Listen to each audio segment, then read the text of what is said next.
Lecture 2, Part 2, CPI.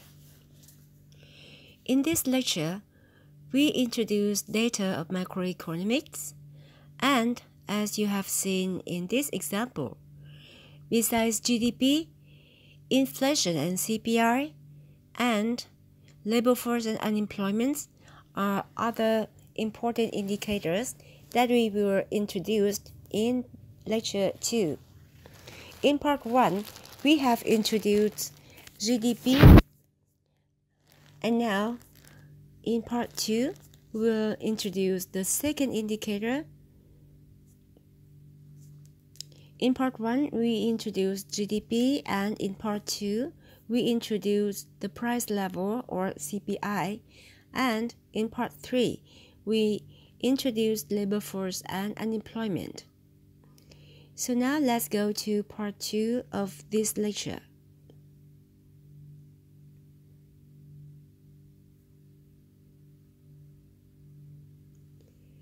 When we want to measure the price, it also means the cost of living, we often use Consumer Price Index. Consumer Price Index is a measure of the overall cost of the goods and services bought by a typical consumer. So it means that this indicator tries to measure the overall price for a typical consumer. And the typical consumer in one country is different from the typical consumer in other country. For example, this chart shows the typical consumption for Vietnamese consumer. And here is the chart to show the typical consumption for US consumer. We can see that the largest part of expenditure is spent on housing, but for Vietnam, the largest part on expenditure is spent on foods and foodstuff. So now we can see that from a typical basket, the changes in the price may be very different individually. For example, the price for food and foodstuff increase, but the price for beverage and cigarette reduced. And now the question is, what is the overall change in the price? So to answer this question, we will try to build or to compute Consumer Price Index in general.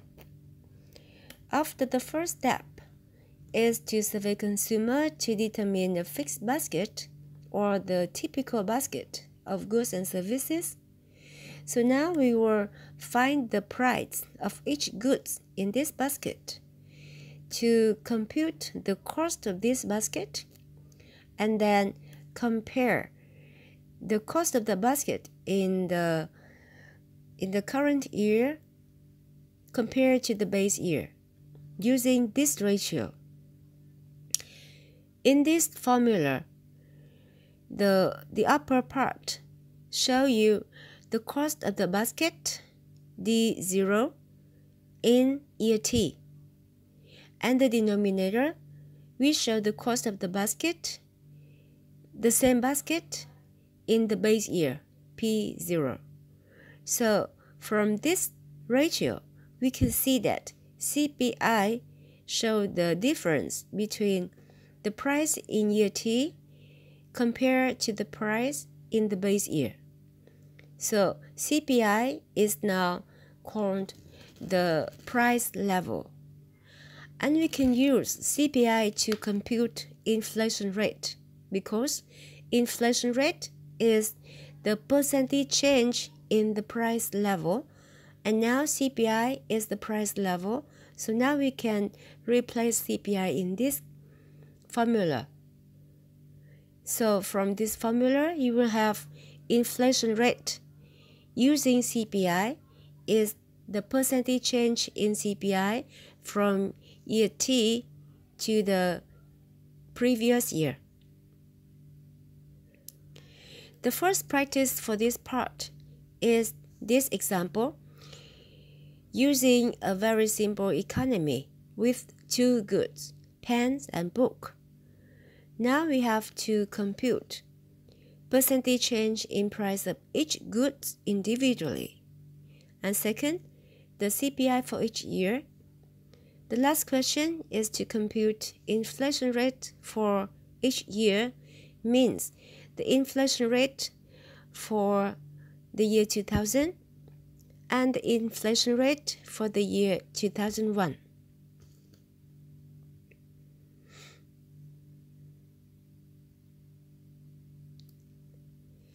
From the first part of this lecture, we have introduced with the GDP deflator, and you see that GDP deflator is also a kind of price level.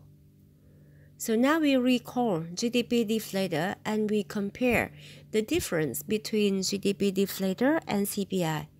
And in what case we would use the price level using CPI, or in what case we use GDP deflator as the price. So this is the formula for GDP deflator, and we recall this formula to see that GDP deflator shows the difference between the price in year T and the price in the base year, while CPI also show you the difference between the price in year T and the price in the base year. That is why the same point for the two indicators is it shows the difference of the price in year T to the price in the base year. That is why CPI and GDP deflator are all the price level P. If we say that inflation rate for year T is the percentage change in the price from year T to year T minus 1, so we can replace CPI or GDP deflator in this formula. So if you replace CPI here, you will have inflation rate using CPI. And if we replace GDP deflator in this formula, you will have inflation rate using GDP deflator. So this is the same point for these two indicators. And now we try to see the difference between these two indicators. Firstly, look at the name of these two indicators. CPI is Consumer Price Index, so it will focus on consumer goods. And GDP deflator, focus on the domestic produced goods. And so here you can see the difference. If we say consumer goods, it also includes import goods and services for consumption. And we only care about the consumer good, but not other goods. While GDP deflator focus on domestic production, so it will exclude import because imports goods are produced overseas, not domestically. And second, from the formula of GDP, you have to recall the formula of GDP includes four components: consumption, investment, government spending, and net export. So in GDP, we will not only count for the consumption, but also investment is the capital goods, government purchases is the public goods, and the export. Another different point between the two indicators is the basket. CPI used the fixed basket. You can look at this formula D0. It means that it means that the basket is fixed. But GDP deflator uses the currently produced basket. And so in this formula, you can see that the quantity of good is year T. So if we compute GDP deflator for another year, T minus 1 for example, so the quantity here will be T minus 1. It's different from the quantity in year T. And because of this, the fixed basket will give the fixed weight for CPI, and the currently produced basket will bring variable weights for GDP deflator. And because of this reason, you will have the different result for CPI and GDP deflator. This is the example for CPI and GDP deflator in US from 1965 to 1998. GDP deflator seems to change a bit slightly compared to CPI. When CPI increased, it increased much more than GDP deflator. As well as when CPI reduced, it also reduced much more. So it means that the changes in CPI seems to be larger than the changes in GDP deflator. Why we have this different? To explain the changes in CPI, we have to look at the fixed basket. And most economists say that CPI overstated the actual cost of living due to the three biases. Because CPI used the fixed basket, so it will exclude new appeared goods and services.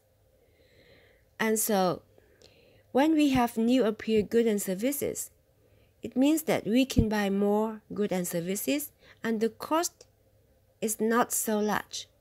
But in fact, CPI use the fixed basket and do not care about the new appeared goods.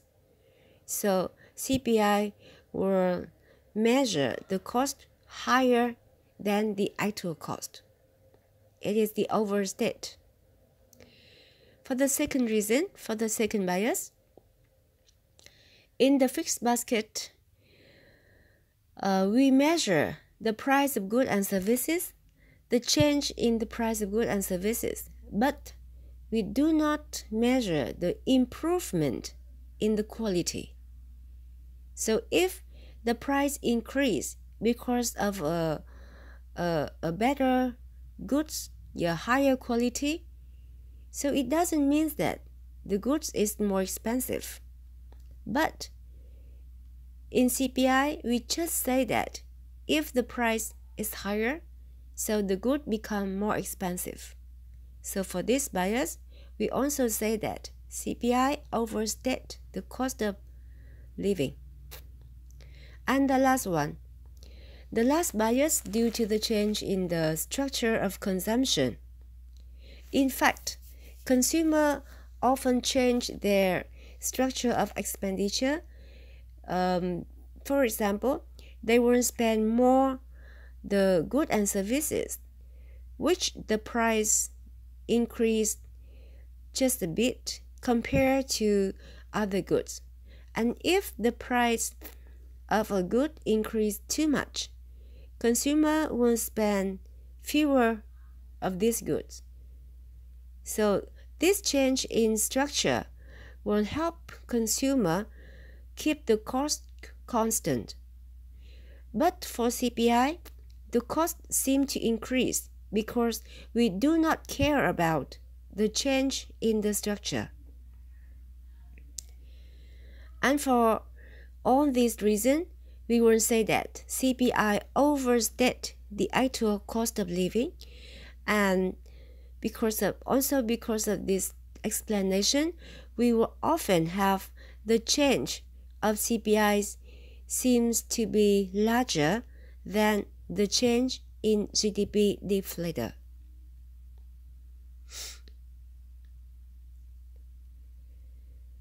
The next question for this section is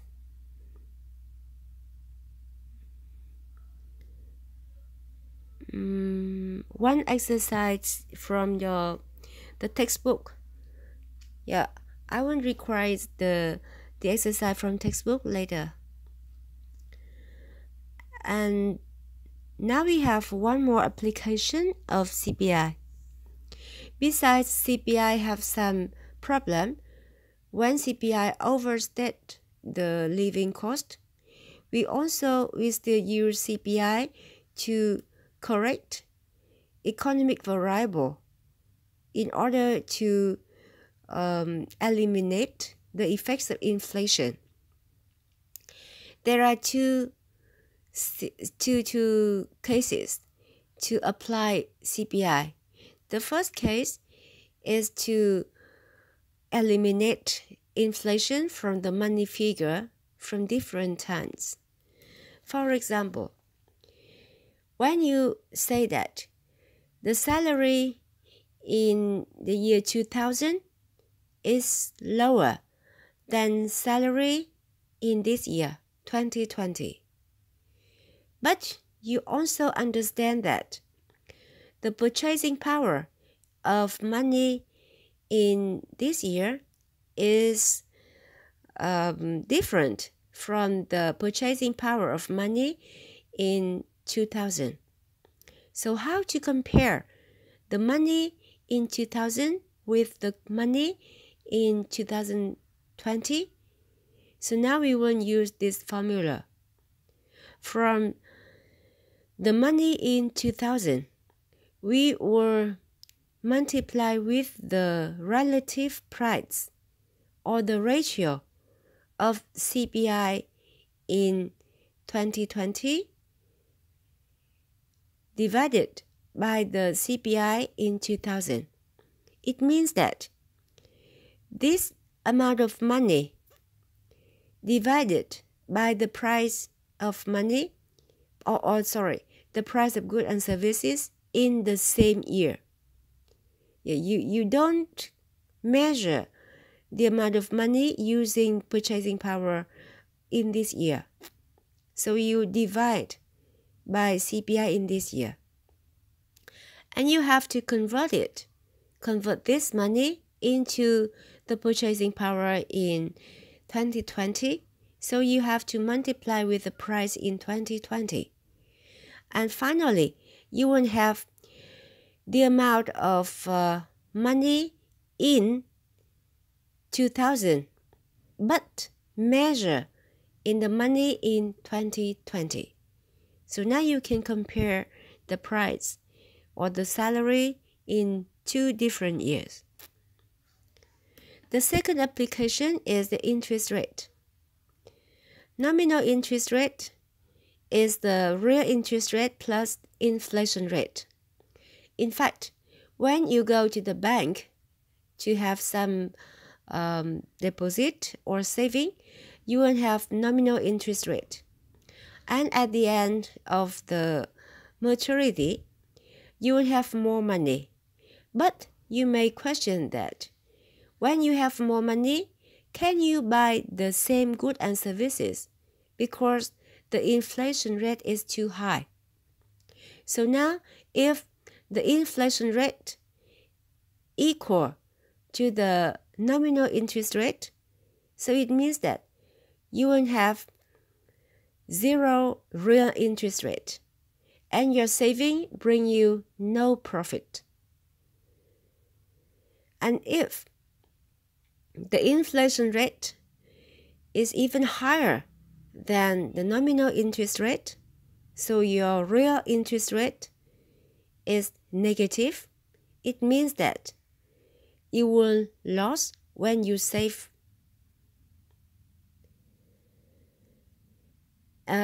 in those periods with high inflation rate, many banks have to increase their nominal interest rate by the same level with the inflation rate.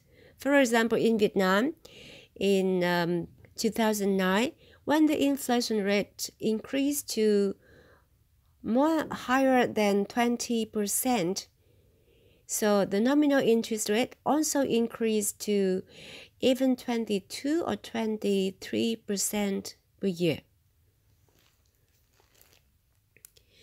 For the first application, we can also use this application in the following example. Mr. Index goes to Hollywood. When they want to compare the revenue for different films, and this different film was released in different year, so it will have different purchasing power of money. So how to compare the revenue for this film? They will correct all this revenue in different year into one year. The purchasing power of dollar in 1999. So after the correction, Gone with the Wind, which is released very long times ago, is have the highest revenue, and it is called the famous film of all time.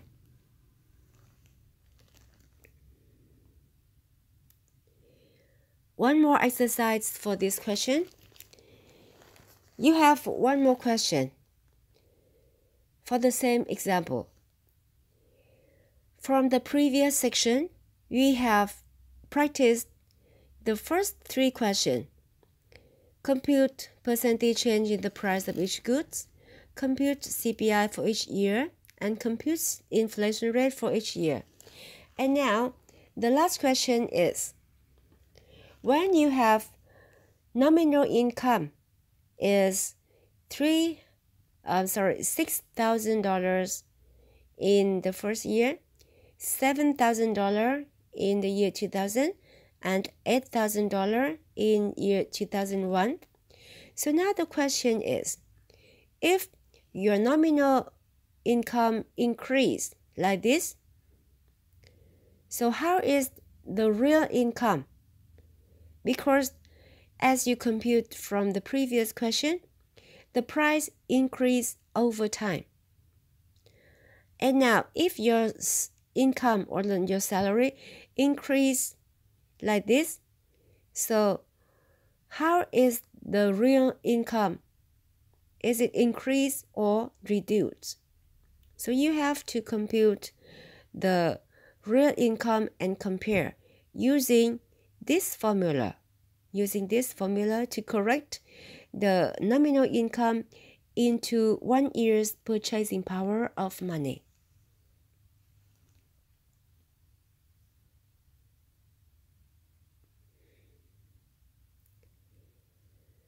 So now for this example, you have practiced the computation of CPI, computation of inflation, and also one of the application of CPI. More questions will be in your textbook. So now is the end of part 2 of lecture 2.